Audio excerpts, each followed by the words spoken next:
Hey, well, welcome everybody. This is Craig with the Matrix Success Network, and I'm here with Brian, who's our founder. Good morning, Brian. Hey, Craig. How you doing, bud? Nice to see you. Great to be speaking with you. Thank you. Hey, look, our focus with Matrix is really to help people change their paradigms so that they can change their results. So why don't you tell us a little bit about the Matrix Success Network and what you do there? Sure. Yeah, we really developed this company. I mean, it came from being a student first and foremost. Everybody has their own war stories about, what goes on in their life. And, for me, I found myself early 40s, divorced twice and kind of a roller coaster ride. I've had a very blessed life, so I'm certainly not complaining, but, just really found myself not where I wanted to be, which prompted me to start seeking information. I've always felt like I should be further ahead in life. And, I have an engineering degree. I've been a solar engineer. I've done a lot of things. I'm a builder and an architect. And I found myself, in my early 40s saying, there must be something more to this, must be something bigger. What's the missing piece? What's the missing information? And there's sort of a long story on how I got connected with my mentor, but I ended up reading the book, Think and Grow Rich. It was presented to me by a very successful person. And it really highlighted what I didn't know. We go through traditional schooling, we go through grade school, high school, even college, and we're not really taught wealth building principles, the wealth building mindset, how our conscious and our subconscious mind act as one and control the body to do other things. We're just not taught any of this stuff at school. So it's no wonder why that most people like myself end up in their mid-40s scratching their heads and hitting the reset button, right? So I was introduced to that book and I started studying. It's very, very fascinating. You learn about people like Henry Ford, Thomas Edison, Andrew Carnegie, and how they think and operate. And it starts to dig into the sciences, the roadmap, a very duplicatable roadmap to how these people think and act. People like Steve Jobs and even Mark Zuckerberg, even current day, these people might not be conscious of what they're doing, but they're using these principles. We call them unconscious competence. So it really all started there. I started studying the book, which naturally led me to other mentors in the industry, one of whom is Bob Proctor, who has been a student of these principles and the sciences of getting wealthy for almost 60 years. And back in the 60s, he was shown the book Think and Grow Rich. And it changed his entire life. He went from back in the 60s earning around $4,000 a year to $175,000 a year in 12 months. So it really highlights how impactful this information can be. And it caused me to not only change everything in my life and move forward with my businesses and my education, but also become a student. I kind of got addicted to the information and just really learning, where this all goes. And since it had such a profound impact on my life, over the past 4 years, we've started about 14 other revenue streams and businesses, and just, everything's rocking and rolling in the right direction. I met and found and married the love of my life and my true soulmate. Jenny, you've worked with her. Her and I were, definitely meant to be. And ever since I really came in front of this information, it just put everything on the right trajectory: business, love, health, wealth, everything. So now what happened with me, Craig, is I kind of got, I don't want to say fed up, but frustrated, I guess. How do we get to be in our mid-40s, early 40s in this country, in America, not having this information? And it caused me to go from being a student to wanting to learn how to become a teacher. And that's exactly what happened. We're now currently still studying with Bob, but we are his number one coach in the world right now out of about 1,200 coaches. So just absolutely fascinated with the material, wanted to give back. And we started the company, the Matrix Success Network, to really help people learn what I've learned and impact people like I was impacted. Thank God I was. And that's really where it all stemmed from. So you said that, how do we get to this point? And I found you to be an incredibly positive person. You have a positive outlook. You're positive dealing with people. You positively attack problems. How do you get to that point? Is that a conscious decision that you have to make on an ongoing basis, or do you just decide a year ago, I'm going to be positive, and it just flipped something and changed something and you never have to go back to it? No, that's a great question. The funny thing, Craig, is I've always been positive. I've always been happy. Anybody that knows me, I've never had any depression issues or ever. I don't tend to lean towards pity. So it's not enough to just be positive, although that's part of it. I've always been positive, even through my divorces. I've always looked towards the brighter side of things, and I've always been excited for change in business and in life. So it's not just that. that's a very small piece of this whole bigger picture. It's really starting to understand some of the universal laws that we're all operating in, right? Just like I always talk about the law of gravity. You know, when we're dealing with the sciences behind getting wealthy, there's a lot of universal laws that we are just simply ignorant of. We're not taught how to get in harmony with the laws of attraction or the laws of vibration or the laws of gestation. These are all universal laws, fundamental universal laws that we all have to, well, how do I want to say this? We don't really know they exist, as number one, because we're not taught. But in order to live that life on what I call a heavenly life, of wealth and health and love and friendships and family, the whole picture, we really need to learn and become aware and gain the knowledge of these other universal laws. And I always give an illustration of the universal law of gravity because most people, everybody watching this thing here today, we can't describe how gravity works or what it is. Even the most erudite physicists, we have theories, but there's no concrete principle of gravity. But we all know it exists. We're all conditioned to work with it. You know, when we're little babies walking around, we're trying to learn how to walk, and we stumble and fall. What we're learning to do is get in harmony with the universal law of gravity. And if we test it, we really get injured, you know. We start to grow up, we start riding pedal bikes, and we start going off of jumps. And if it doesn't work out right, we start to test this universal law of gravity. And, you know, certainly if any one of us goes to the top of a 10-story building and tries to challenge it, it's gonna be fatal, right? So this is an invisible, intangible, universal law that we've all been conditioned to work with over time. And the evidence is all over the place. We put people on the moon. We have 747 jets flying all over the world at 600 miles an hour. So mankind is now in harmony with the universal law of gravity. But there are 7 fundamental universal laws that most people don't even know about. Some people know a little bit about the law of attraction, which is a second primary universal law, but it responds to the law of vibration. And not many people know about that law at all, unless you're a scientist or an engineer. You know, when you talk about these laws, when I did the Thinking into Results program, and I've actually in the last week or so started dipping into a couple of the sessions again and re-listening to them, because it's something that we can go back to and go back to and go back to and keep reaffirming in our mind to distill down these principles, these laws you're talking about. And we talked about how, like, I come from an education background, and I've been able to apply the approach from the Thinking into Results program into my management contracts with a group of schools. And so put those practices into place and share those as well with the people that I work with. In my sales and my family life and each of my areas, I'm able to distill down these principles from the program. You and I talked about how does this really apply to someone who's in the network marketing industry or multi-level marketing, where you're working with people. Sometimes you're working by yourself, sometimes you're working with others, and really the success of that business model is 100% down to what you do on a day-to-day basis. So how would Thinking into Results as a program and the paradigms that it works on really work for people to shift their performance, shift their results, shift their thinking? How would it work for them?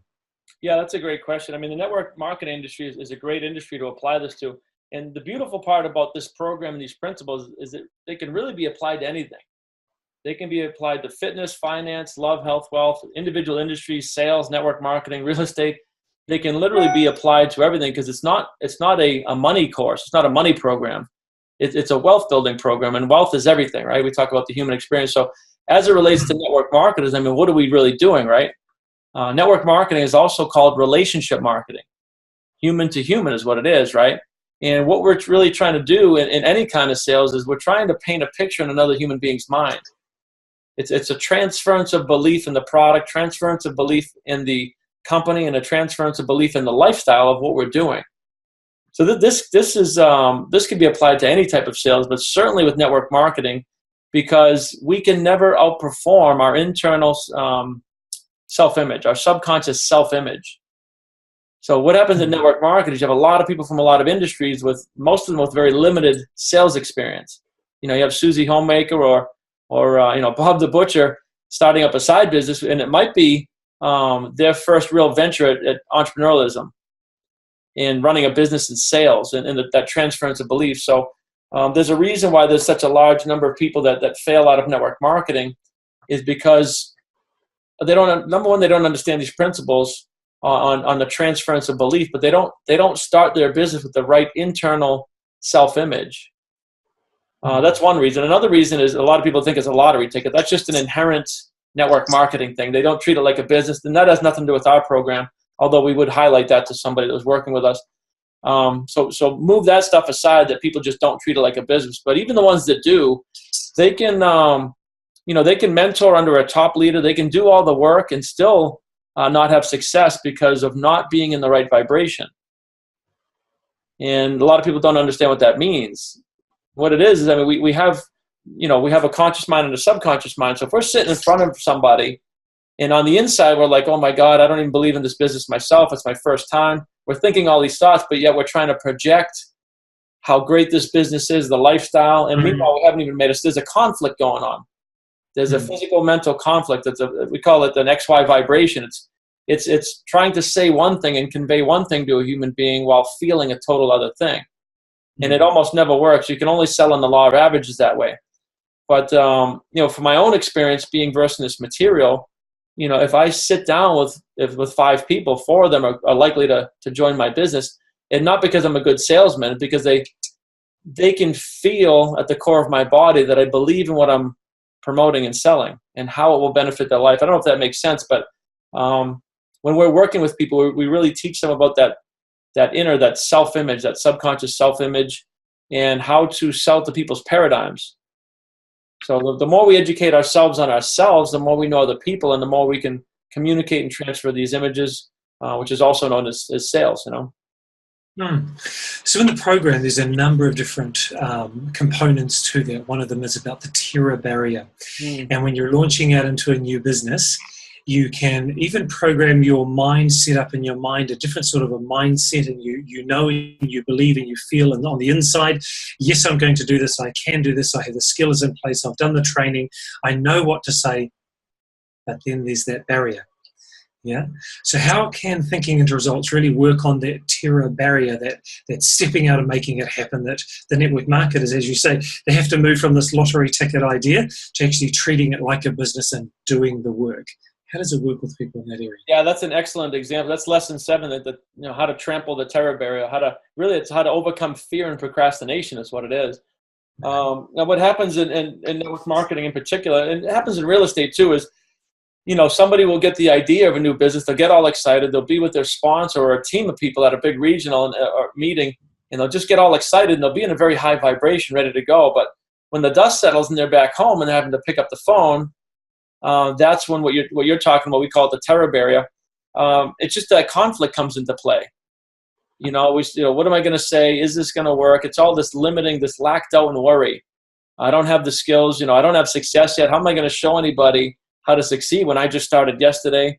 What is this person going to think about network marketing? Are they going to think it's Amway? Are they going to think it's a pyramid scheme? Right? All these limiting thoughts come into our mind. Fear, doubt, lack, worry, right? And we all do this to ourselves, and it doesn't matter what field we're in. We all do this, and it's from our societal programming. But what happens there is when you can't be in a state of creation if you're in a low vibration, and everything I just mentioned is a low vibrational thought. You can measure this stuff. You can measure your thought waves, and all those limiting beliefs or those limiting behaviors or the fear, the lack, and the doubt and the worry puts you in a very low vibration. So if you're sitting in front of a prospect in a low vibration, they can feel it, right? We've all had this happen. You meet somebody for the first time and the sparks fly. Or you meet somebody for the first time and you just don't jive at all. So we've all had this intuitive feeling. And when you're in a crowd and you naturally resonate towards some people and then other people you don't resonate with, that's all the different frequencies that people are on. And that's part of the law of attraction, is learning how to raise your vibration to get on the same frequency as like-minded people or successful people from all over the world. And you're a good case. We always talk about this, right? People will come from halfway around the world to join you, to support your cause, to mastermind, to bring your vision into reality when you learn about how to control your vibration. And for those who don't know, I'm here in Boston, Massachusetts, and Craig is he's born in New Zealand, but he's over in Malaysia. So, how does that happen, right? So I know it's kind of a long-winded answer, but as it relates to network marketing, what we teach people do, it's not that you're not going to feel the fear and the doubt and the worry. What happens, Craig, is as soon as that enters your mind, you learn how to condition it and get rid of it. That's the key. Not that I don't have fear. It only lasts for, not even a full second in my mind. It doesn't serve me to think fear and doubt. I know it's not a creative state, so therefore I just stop doing it. I don't stress, I don't fear, I don't doubt, I don't worry. I use my intuition and my willpower to push forward. People have a fear of public speaking, right? In network marketing, that's a superpower. It's a 7-figure superpower. So we just teach people to really understand themselves at such a core level that they can really process this stuff. It's almost like being able to step outside yourself and not let yourself go down that path of a self-fulfilling doom prophecy, right? You learn to condition your mind. I also call it mastering your mind, or mastering the art of remaining calm. And Craig, that's why our program is 6 months too. It's a little bit of information over a conditioned period of time. We work with people because you really can't learn this stuff in a week. I love the idea, the concept of repetition. And every day when I get up in the morning and I'm riding on my motorbike and heading off to the office, and I'm giving my gratitude, and I'm talking to God, and I'm just reaffirming using some simple phraseology, for want of a better word, that we use, I'm so happy and grateful that.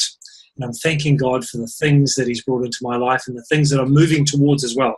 So I'm positively declaring what I'm thankful for that's going to occur. And I find that when I start my day with that, it actually affects my mindset. It affects my attitude.